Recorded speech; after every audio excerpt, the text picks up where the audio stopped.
Hi there everyone, this is Brittany Macias with Teach Me ABA, and today I wanted to go over and talk about vocabulary words. Now, in the field of ABA, we have particular words that we use with family members that might be really tough to understand.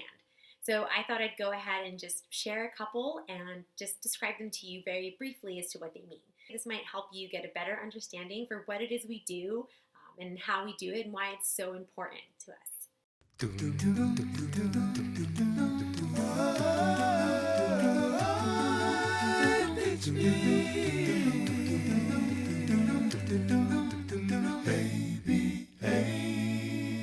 The first one, ABA. What does it mean? It's just applied behavior analysis. So all that means is that we study behaviors. And when it comes to ABA services, well, that just means we help alter certain behaviors. Board Certified Behavior Analyst, or also called BCBAs. Now, these are the individuals that are actually going in and helping with the programming for these particular individuals. So the first word I want to talk about is consequence. So what is a consequence? This is just any event that happens right after a behavior. And this is important because consequences are likely to decrease or increase behaviors from happening in the future. And the next one is antecedents. So what exactly is an antecedent? This is just anything that is happening before a behavior. And it's important for us as behavior analysts to find out what's happening before, because this might make it more likely that an individual will respond in a certain way, or perhaps they won't respond in a certain way. It just depends. And the next one that might be really, really important is behavior. So what exactly do we define as a behavior? This is any observable action that an individual is doing. So running, kicking, sometimes screaming, these are all behaviors. We don't necessarily look at terms of what's happening inside of the mind, like emotions and those kinds of feelings. That's more a different section of psychology. We're more looking towards just observable things, so those behaviors that we want to see. Next one is reinforcement.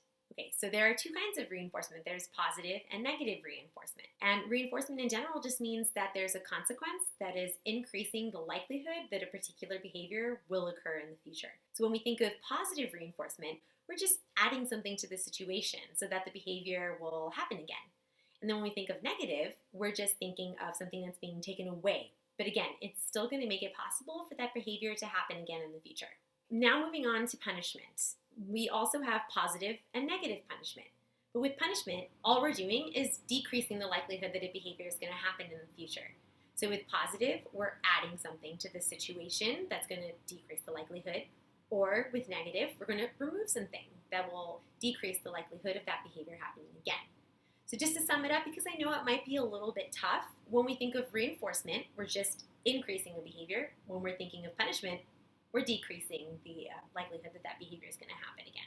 Up next is discrimination. So this is just behaving differently in the presence of one antecedent stimulus than in others. So what exactly does that mean? Well, we do it every day. We see a light go red, and then we stop. We see a light go green, and then we go. Well, the antecedent can just be the light. And this is really important for us in our services because we want to assure that an individual is going to give us a correct response or is going to behave in a particular way. Or if we want to figure out that there's a problem behavior we want to decrease, we want to know what's happening before that too. Up next is extinction. So that's basically removing reinforcement from a particular behavior.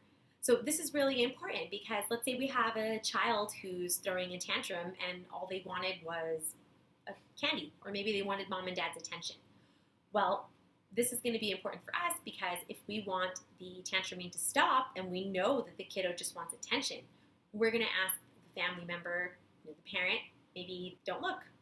And it might not sound just that simple. It depends on the intervention for that individual, but at least it gives you an idea of what extinction is. So extinction is just ceasing reinforcement from happening for a particular behavior, and it had reinforcement in the past. Up next is pairing. This is a neutral object that has been paired repeatedly with a preferred item, maybe like a food, and that way the object now becomes reinforcement for that individual.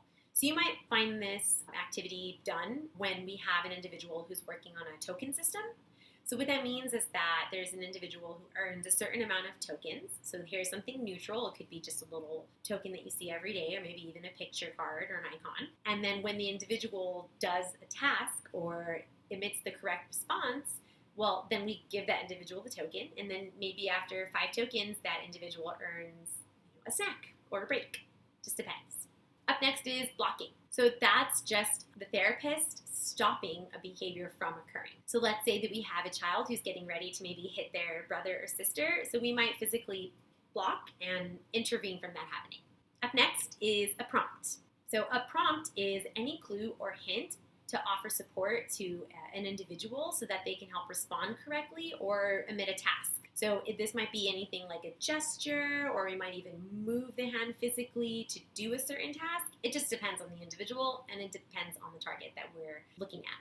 So while this video doesn't cover all vocabulary terms within ABA, because trust me, there's a lot, at least this gives you a basic idea of some of the terms that are used when we're in the homes and we're intervening, or we're at schools, or just depending on the setting.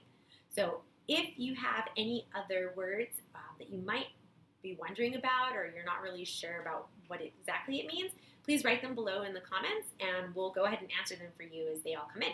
Thanks again, and I hope to see you soon. Please take a look at our future videos, because I am going to cover in depth the difference between reinforcement and punishment.